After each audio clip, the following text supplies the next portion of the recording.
ケイです。今日はですね、事業用のナンバーの取得、いわゆる黒ナンバー、K のですね、ナンバーだと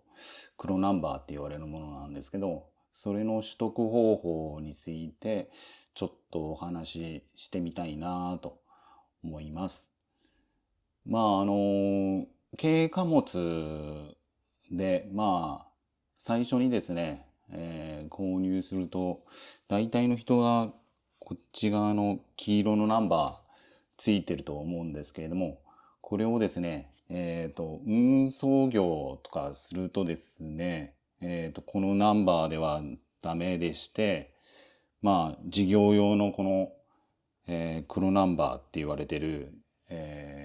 ナンバーが必要になってくるっていうことですね。これがないと運送したらダメと法律上でですね、ちょっと支障をきたしてくるので、これから運送業を始めたいなっていう方がいればですね、一度挑戦してもらえればなと思います。で、運送業で、黒ナンバーにしたいなっていう、思っておられる方で、まずはですね、車両を買いました。で、必要なものがですね、営業所、あと休憩施設、車庫っていう形なので、軽貨物と営業所、休憩施設、車庫を、保有しているよっていう方であればですね、取得できるということなので、まあ、あの、やってみたいなっていう方は、簡単にできますので、挑戦していただければなと思ってます。で、具体的に言うとですね、まずは運輸支局に書類を提出することになります。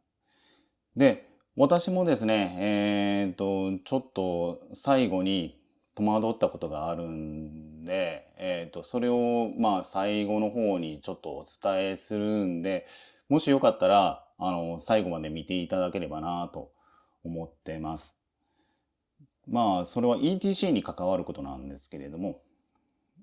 よければ最後まで見てください。まず、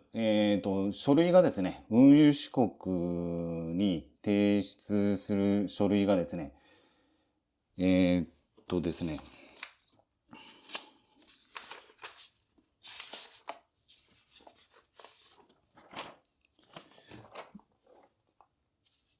こちらですね、軽貨物自動車運送事業経営届出書っていうものです。こちらですね。こちら、2部持っていくっていう形ですね。記載方法とか、書類とかはですね、国土交通省のホームページにあるので、それと同じような感じで、書いていただければなと思います。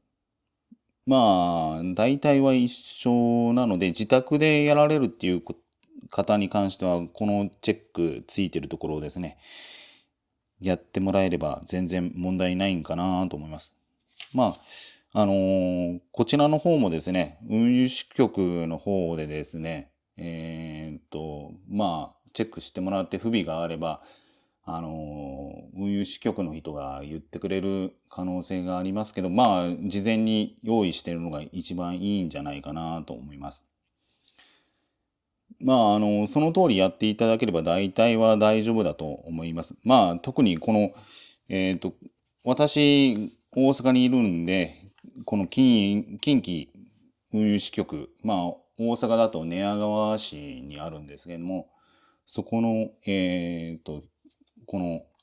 ひな形になってます。同じような感じで書いていただければ、問題なくできるんじゃないかなと。この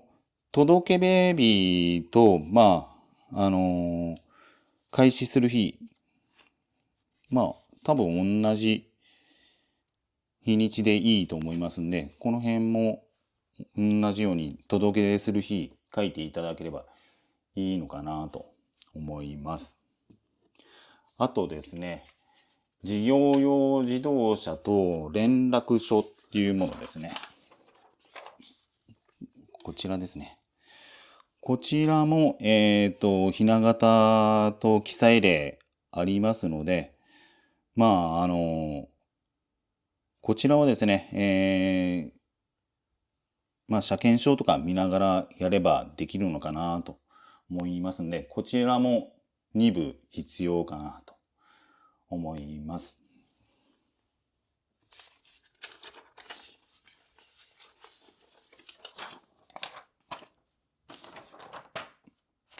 あとですね、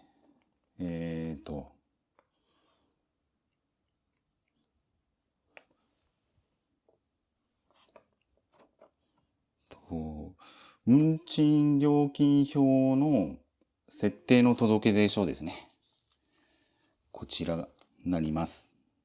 こちらも記載例あります通り、書いてもらえればいいと思いますし、これ事業を始める日って書いてあるんですけども、提出日で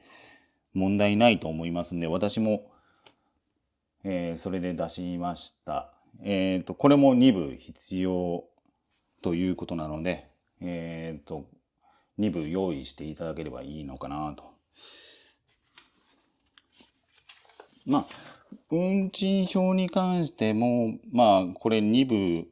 一応用意して私出したんですけれども、これもですね、記載例とか、ありますので、まあ、それ見ながら書いていただければ、一般的なものを書けばですね、大体いけるんじゃないかなと思います。まあ、この辺ですね、10% とか15% とか20% とか書いてありますけれども、まあ、これを、参考にしていただいてもいいと思いますんで、まあ、ひな形記載例とかありますけれども、まあ、見ながら書いていただくなり、まあ、エクセルで、ありますんで作ってもらったりして、2部用意して、運輸支局の方に持って行ってもらうっていう形ですね。あと、車検証のコピーですかね。こちらなりますね。車検証のコピーなっていきます。まあ、こちらの方、2部って書いてあるんですけど、1部でいけるかなと思うんですけど、一応念のため私は2部持っていきました。っていう形ですね。まあ、運輸支局がですね、私、まあ、関西いるんで、寝屋川のところがこんな感じになってまして、窓口がこうなってまして、オレンジ色のところに、持っていくんですけれども、順番待ちする、紙発行するところがありますんで、ここですかね。そこで、まあ、順番待ちの番号を取って、順番が来たら、提出して、見てもらって、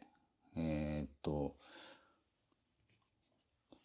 えの用紙ですね、をもらって、今度はですね、ナンバーを発行している、軽自動車協会、こちらの方に持っていきます。そちらの場合はですね、車検証の原本、これ、車検証が変わるんで、車検証持って行ってもらいたいなと思います。あと、申請書類とか、連絡書っていうのがですね、あるんですけれども、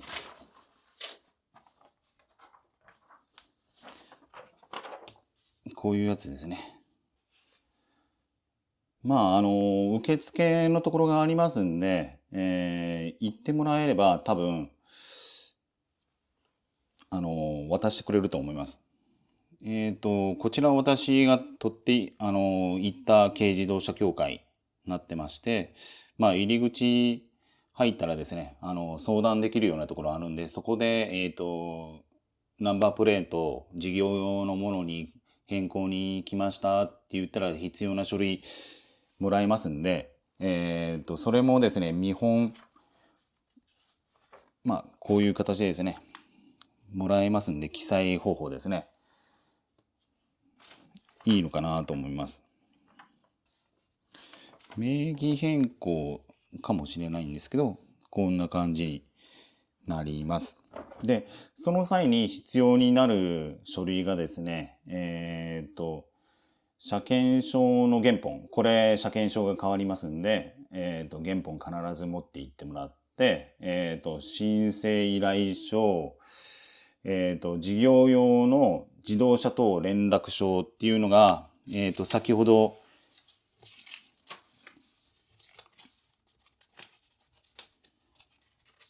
運輸支局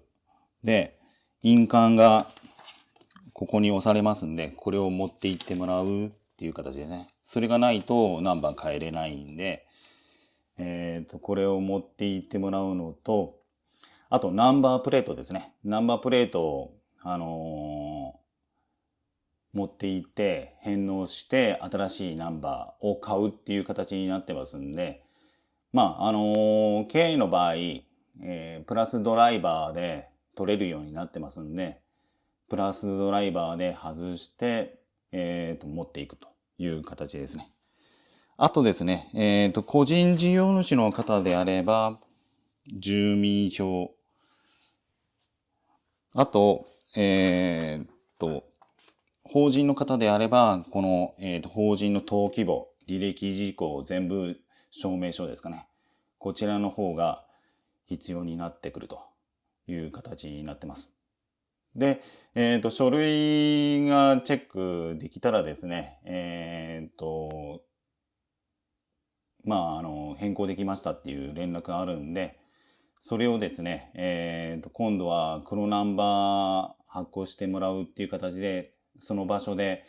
黒ナンバーをですね、1500円だったと思うんですけれども、購入できますんで、購入してですね、車検証も全部変わってるんで、車検証、必ず間違えないようにですね、持って帰ってもらうということですね。で、このナンバーに変わったプレートをですね、つけてもらって変えるっていう形になります。先ほどちょっと最初の方にですね、最後の方にちょっと言いますよって言ってたんですけど、普通の黄色ナンバーの時にですね、ETC のセットアップをしてるとですね、車検証とナンバープレートが変わってるんで、設定ができてないので、これを、設定してもらう必要があります。セットアップ代がちょっとかかるんで、私はちょっとオートバックスでやってもらったんですけど、そういう登録ができるところ、セットアップができるところを検索すると出てきますんで、そこでやってもらえれば、私の場合2500円ぐらいだったと思うんですけど、で、簡単にセットアップしてくれますんで、そちらも間違いなくやってないと、ETC 通れなかったりする可能性があるんで、こちらの方も、黒ナンバーに変えたらですね、設定を変えていただくと。あとですね、任意保険ですね。任意保険の方もですね、変わりますんで、こちらの方も新たに、黒ナンバーで契約っていう形になると思います。普通の車両だと、長く乗られてる方だと金額安いと思うんですけど、事業用のナンバーっていうと、また新たに契約ってなるんで、結構割高なので、その辺はよく考えて契約していただければなと思ってます。まあ、少しでもですね、参考にしていただいたらと思って、動画作ってみました。まあ、何かわからなければですね、また、コメント欄とかに、コメントいただければ、わかる範囲で、お教えすることはできると思いますんで、何かあったらちょっとコメント欄とかいただければ嬉しいと思います。ご視聴いただいて、本当にいつも応援いただいて感謝しております。ありがたいなと思ってます。まあ、こういうちょっと硬い、免許関係とかも出すことはあるんですけど、まあ、車でですね、なんか面白そうなことがあれば、どんどん動画上げていきたいなと思ってますんで、よろしくお願いします。